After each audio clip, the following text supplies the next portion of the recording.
근데 요즘은 이제 그렇게 파일로 되어 있는 것보다 소스로 되어 있는 드라이버들도 상당히 많이 있는데요. 그런 경우에는 대부분 이제 서브 프로젝트 형식으로 등록을 해서 사용을 합니다. MS에서 이미 많이 제공하고 있는 드라이버들을 가지고 이용하셔도 되고요. 또 거기에 따른 드라이버에 대한 샘플도 상당히 많이 있습니다. 그 MS에서 제공하는 드라이버들은 대부분 소스를 다 제공하기 때문에 그 소스를 수정해가지고 사용하시는 업체들도 상당히 많이 있고요. 거기에 따라서 이제 만약에 C 디바이스, 그러니까 플랫폼을 생성하고 새로운 이제 디바이스를 만드는데 드라이버가 없을 경우가 이제 문제가 될 수가 있겠죠. 원래는 플랫폼이 설정되고 해당 플랫폼에 맞는 드라이버를 먼저 찾아보게 되는데 하다 보면 또 그렇게 안 되죠. 일단은 제품을 먼저 찾고 그 다음에 드라이버를 먼저 찾는 경우, 그런 경우가 있을 때는 대부분 거기에 맞는 그 MS 드라이버를 찾아가지고 그 드라이버를 수정해서 사용하는 경우도 있다라는 거죠. 물론 이제 거기에 따른 개발 시간은 좀 더 드는 게 좀 문제죠. 그래서 있는 거 쓰는 게 가장 좋습니다.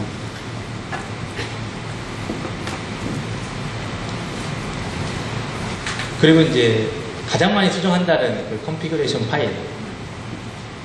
예전에 제가 핸즈온랩을 하는데 이 컨피그레이션 파일에 대해서 설명을 하는데 거의 한 30분 동안은 얘기를 했었던 것 같아요. 참 많은 부분들이 포함이 되어 있는데 한 페이지로 좀 얘기를 하려니까 굉장히 좀 난감하네요. BIB 같은 경우에는 두 가지로 되어 있어요. 하나는 메모리 구성을 할 수 있는 config.bib가 있고요. 그 다음에 런타임 이미지에 파일을 추가할 수 있는 플랫폼.bib 아니면 기타 bib 파일들, 그렇게 두 가지로 나눠져 있는데요. 말 그대로 이미지에 원하는 파일을 추가하고 싶다, 그럴 경우에는 bib 파일을 통해 가지고 추가를 시키시면 됩니다. 거기에 따른 예제는 제가 따로 표기는 하지 않았습니다. 이거는 그냥 헬프만 찾아보면 바로 나오는 것들이고요. 그렇게 어려운 부분도 아니고 쉽기 때문에 따로 예제는 포함은 안 됐고요. 그냥 단순히 이렇게만 알고 계시면 돼요.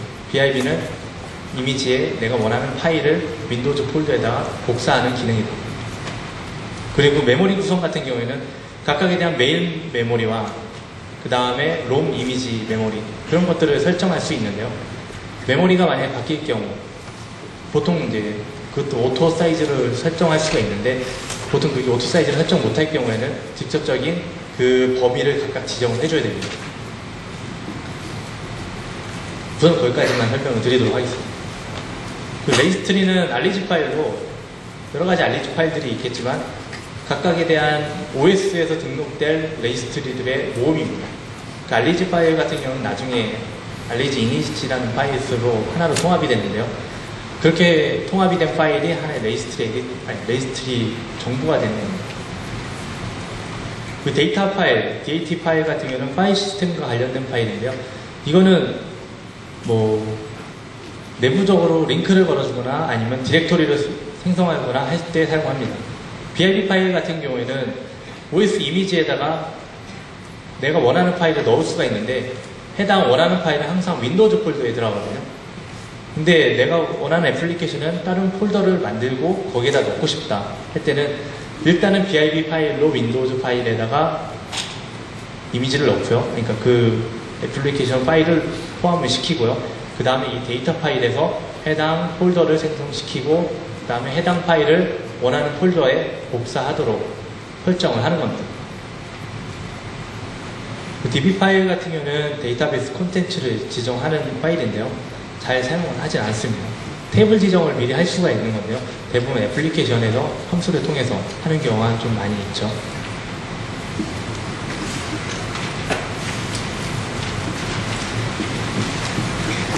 그 OS 주요 기능을 추가한다는 얘기는요.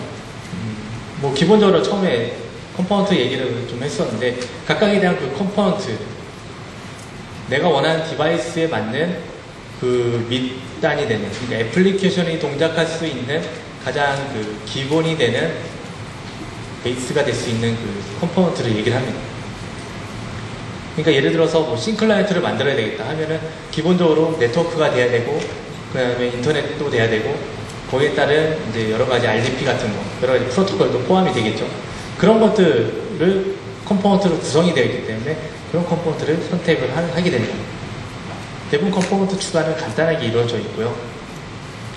그 외에 조금 특별한 컴포넌트나 조금 필요한 기능들 같은 경우에는 여기 보시면은 뭐 언어 선택이라든가 쉘을 바꾼다든가 그 다음에 하이브 베이스 레지스트리 같은 경우 이 같은 경우는 컴포넌트로 되어 있는데요. 컴포넌트만 추가한다고 해서 하이브가 적용이 되진 않죠.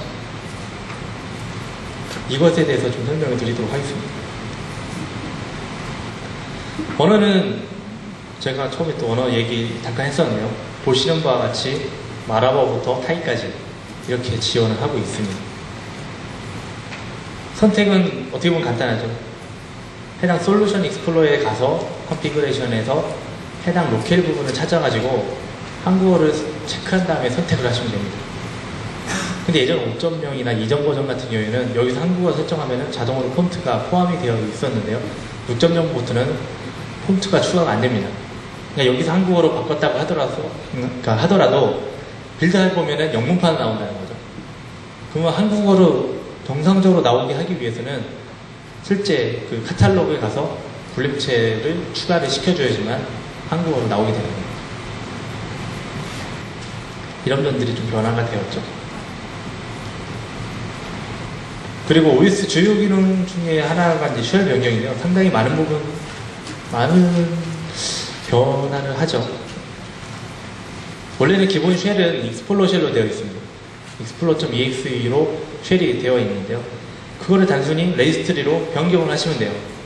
근데 이 부분 같은 경우에는 대부분 퍼블릭에 관련된 레지스트리에 들어있기 때문에 직접적으로 퍼블릭을 수정하는 것은 굉장히 추천해 드리지 않는 방법이고요. 그냥 프로젝트 REG에서 해당 레지스트리를 오버라이드, 그러니까 덮어쓰기 할 수 있도록 추가를 해주면은 자동으로 맨 마지막에 가장 우선적으로 적용되기 때문에 해당 레지스트리는 원래 두 개가 동시에 이제 올라가게 되는 건데 처음에 explo.exe가 레지스트리에 올라가다가 마지막에 애플리케이션 exe로 설정이 되면서 그 데이터 파일이 explo.exe가 아니라 애플리케이션.exe로 변경이 된다는 겁니다. 그런 식으로 적용이 되는 건데요. 이 레지스트에서 간단하게 설명드리면은 런치 50이라고 되어 있고 디펜더 50이라고 되어 있죠. 런치는 0번부터 쭉 시작이 됩니다. 나중에 숫자가 낮은 것부터 시작이 되고요. 그 다음에 디펜드는 해당 그 런치 넘버가 실행이 된 후에 실행이 되도록 설정을 해주는 겁니다. 헥사 값이니까 14는 20이겠죠? 30인가요? 20이군요. 그러니까 런치 20을 실행하고 그 다음에 1, 2면 30이겠네요. 런치 30을 실행한 후에 explo.exe를 시작하라 라는 그런 뜻입니다.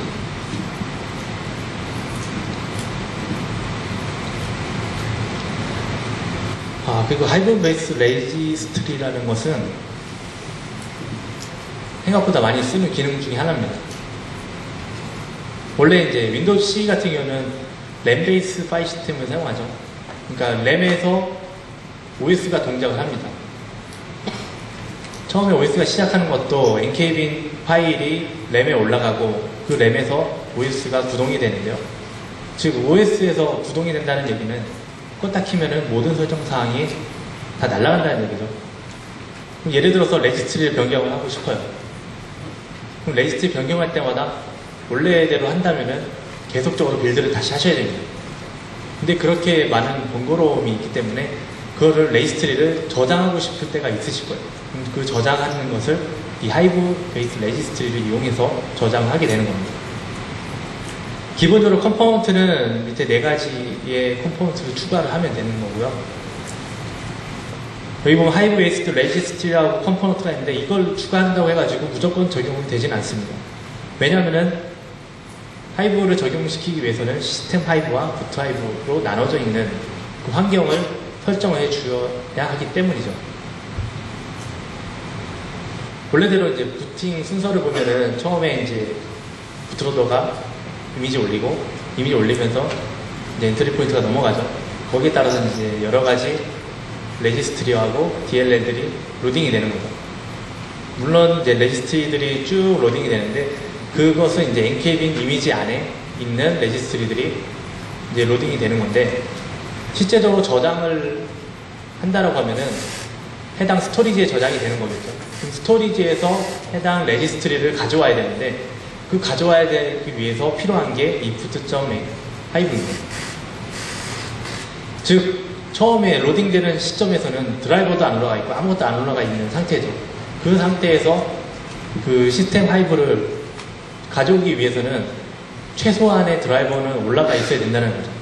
예를 들어서 뭐 그 스토리지에 관련된 드라이버라든가 그 다음에 파일을 읽을 수 있는 파일 시스템 그런 것들이 미리 올라와 있어야지 해당 시스템 하이브로부터 레지스트리를 가져올 수 있는 거죠.